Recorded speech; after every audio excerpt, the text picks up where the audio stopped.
नमस्कार दोस्तों, आप सभी कैसे हैं। आशा है सभी कुशल मंगल होंगे और आप सभी अपने परिवार के साथ सुख शांति से जीवन जी रहे होंगे। तो आइए दोस्तों, आपकी इसी खुशी के साथ मैं आज फिर आपके सामने आया हूँ कबीर जी के दोहों के साथ। तो चलिए दोस्तों, अपनी यात्रा शुरू करते हैं और कबीर जी द्वारा बताए गए दोहों के माध्यम से उस परमपिता परमेश्वर को जानते हैं और अपने इस जीवन का असली अर्थ जानते हैं, क्योंकि हम अपने सांसारिक कार्यों में इतना खो चुके हैं कि उस परमात्मा को जानने के बारे में भूल ही चुके हैं और ये भी भूल चुके हैं कि हम कैसे इस संसार से अपनी मुक्ति कर सकते हैं। तो चलिए दोस्तों, शुरू करते हैं। चारी खाने में भरम था, कबहू न लगता पार, सो फेरा सब मिटी गया, सतगुरु के उपकार। दोस्तों, कबीर जी इस दोहे के माध्यम से ये कहना चाहते हैं कि अगर हमें सच्चा सतगुरु नहीं मिलता तो ये जीव चारों खानियों में ऐसे ही भरमता रहता और कभी भी पार नहीं उतरता। अर्थात चारों खानी कौन कौन सी होती हैं? एक होती है जरायुज, दूसरी होती है अंडज, तीसरी होती है स्वदेज और चौथी उद्भिज। अर्थात कोई भी जीव उसकी रचना कैसे होती है उसके अनुसार इसको 3 भागों में बांटा गया है। जैसे जीव जो जल में रहने वाले हैं उनको हम जलचर कहते हैं और जो जीव पृथ्वी पर विचरण करते हैं उनको थलचर बोलते हैं और जो जीव आकाश में रहते हैं या उड़ते हैं उनको नभचर बोलते हैं। ये जो 3 तरह के जीव हैं इन्हीं में ही 84 लाख योनियां होती हैं दोस्तों। जो ये 84 लाख योनियां हैं इनको 4 भागों में बांटा गया है। जैसे कि जीव कैसे कैसे उस योनि में जन्म ले सकता है। सबसे पहले जरायुज या पिंड जिसे बोलते हैं। जो जीव माता के गर्भ से जन्म लेता है, जैसे पशु या मनुष्य, उसे हम जरायुज कहते हैं। दूसरा होता है अंडज। अंडों से उत्पन्न होने वाले जीव अंडज कहलाते हैं, जैसे पक्षी के अंडे। तीसरे होते हैं स्वदेज या उष्मज। मलमूत्र पसीने आदि से जो जीव जन्म लेते हैं उन्हें हम स्वदेज या उष्मज बोलते हैं। उष्मज अर्थात गर्मी से पैदा होने वाले जीव, जैसे खटमल। तो खटमल जो होता है वो क्या होता है, गर्मी से ही पैदा होते हैं दोस्तों। और चौथी तरह के होते हैं उद्भिज या स्थावर।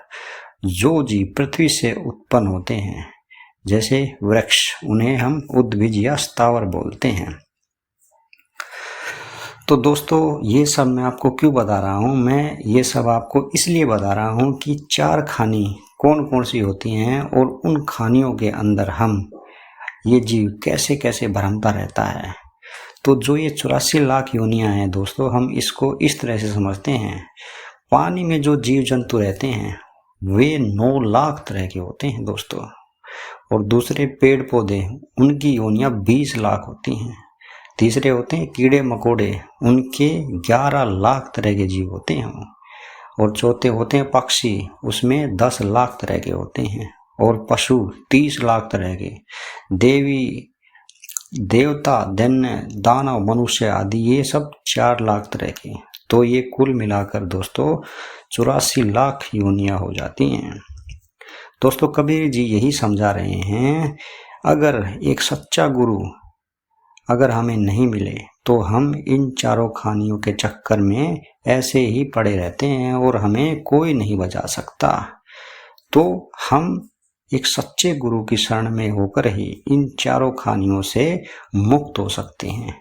फिर कबीर जी आगे ये कहते हैं कि इनमें अगर हमें बार बार जन्म लेना पड़े और बार बार हमें मरना पड़ा तो हमारे इस मनुष्य देह का क्या फायदा हुआ। हम बार बार इन्हीं में ही ऐसे ही बार बार चक्कर काटते रहे तो हमें पता नहीं कितनी बार कितना अनंत दुख हमें बार बार सहन करना पड़ता है। तो दोस्तों, हमारा मेन जो उद्देश्य होता है इस मनुष्य देह का, वो ये है कि हमें इन सभी चक्रों से अपने आप को मिटाना है, दूर करना है और उस मालिक को प्राप्त करना है। और आगे कबीर जी कहते हैं, सो फेरा सब मिटी गया सतगुरु के उपकार। मतलब कि ये सब 84 का जो ये फेरा था, ये सतगुरु के उपकार से, उनके ज्ञान से, जब हम उनकी शरण में जाते हैं और हमारे मन में एक तीव्र इच्छा होती है कि मुझे अपने आप को इस 84 के चक्कर से निकालना है और मुझे उस घर जाना है, तो गुरु के ज्ञान से ही हम इस 84 से मुक्त हो सकते हैं। मन ही दिया निज सब दिया, मन के संग शरीर, अब देवे को क्या रहा, योग कथि कहे कबीर। दोस्तों, कबीर जी इस दोहे के माध्यम से ये कहना चाहते हैं कि जिस शिष्य ने सतगुरु को अपना मन समर्पित कर दिया, तो समझो उसने सब कुछ दे दिया, क्योंकि मन के साथ ही शरीर भी है। इसलिए वह मन के साथ अपने शरीर को भी गुरु के चरणों में ही समर्पित कर देता है, क्योंकि सभी कार्य हमारे इस तन और मन के साथ ही होते हैं। अर्थात ये मन देने का अर्थ क्या है गुरु को, कि गुरु ने हमें जो मंत्र बताया है, जो शब्द बताया है, जो ज्ञान गुरु ने हमें दिया है, कि हमें इन सब बातों को ध्यान में रखते हुए उस सतगुरु की आराधना करनी है। अगर हम मन में सिर्फ उस गुरु का शब्द ही ध्यान रखते हैं और हमारे मन में किसी तरह का कोई मैल, कोई द्वेष, कोई ईर्ष्या ना हो, सिर्फ और सिर्फ उस सतगुरु का नाम ही हो और सिर्फ मन में एक ही लगन हो कि बस मुझे तो उस मालिक, उस परमात्मा को पाना है और अपना जो ये जीवन है इसको सफल बनाना है, ताकि मैं इस 84 की योनियों से मुक्त हो जाऊं और उस सतगुरु के घर में जाकर के अपना उनके चरणों में सब कुछ निछावर कर दूं। तो दोस्तों, कबीर जी यही समझा रहे हैं कि जिन्होंने अपना मन गुरु के चरणों में दे दिया, तो शरीर तो उसके संग अपने आप ही चला जाता है। आगे कबीर जी ये कहते हैं कि अब देव को क्या रहा, यो कथि कहे कबीर। कबीर जी कहते हैं कि जब जिस शिष्य ने अपना मन और शरीर गुरु के चरणों में समर्पित कर दिया, अर्थात वह पूरी तरह से उस परमात्मा में, उस शब्द में लीन हो गया, तो अब देने के लिए उसके पास कुछ बचा ही नहीं। सतगुरु मिले जो सब मिले, न तो मिला न कोय, मात पिता सुत बांधवा, ये तो घर घर होए। दोस्तों, कबीर जी ने देखो कितने अच्छे से हमें इस जीव को समझाया है, हमें ये बताया है कि हमारा यहाँ इस संसार में कोई अपना नहीं है, कोई सगा नहीं है। हम सभी यहाँ पर अपने स्वार्थ की वजह से एक दूसरे के साथ जुड़े हुए हैं। असली जो हमें यहाँ हमारा काम है, मनुष्य देह में सतगुरु ने जो हमें यहाँ पर भेजा है, उसका सिर्फ और सिर्फ एक ही मकसद है कि हमें अच्छे कर्म करते हुए और अपने जितने भी सांसारिक कार्य हैं उनको पूरा करते हुए, उस मालिक का ध्यान करते हुए हमें अपने इस जीवन को उस गुरु, उस मालिक, उस सतगुरु के चरणों में समर्पित करना है और हमें इस 84 की बेड़ियों से अपने आप को मुक्त कराना है। तो सतगुरु कबीर जी इस दोहे के माध्यम से ये कहना चाहते हैं कि सतगुरु मिले जो सब मिले, मतलब कि जिस जीव को, जिस शिष्य को अगर सतगुरु वो परमात्मा मिल जाता है तो उसको सब कुछ मिल गया।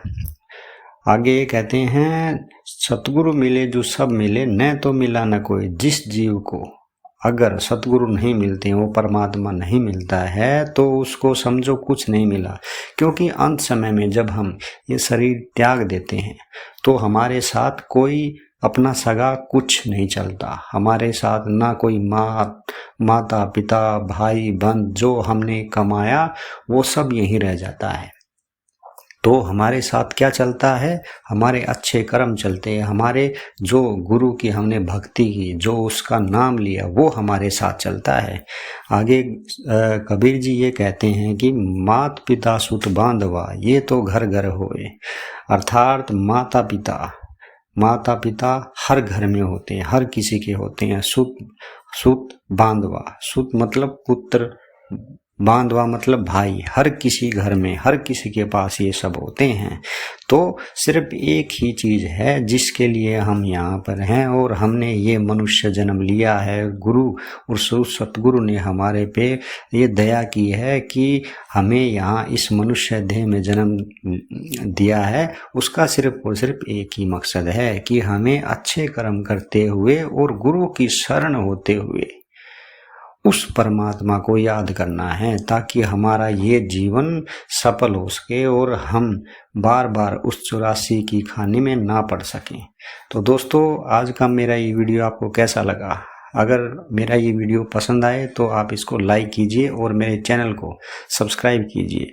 तो दोस्तों, कल फिर मिलते हैं इसी समय सतगुरु कबीर जी के कुछ नए दोहों के साथ।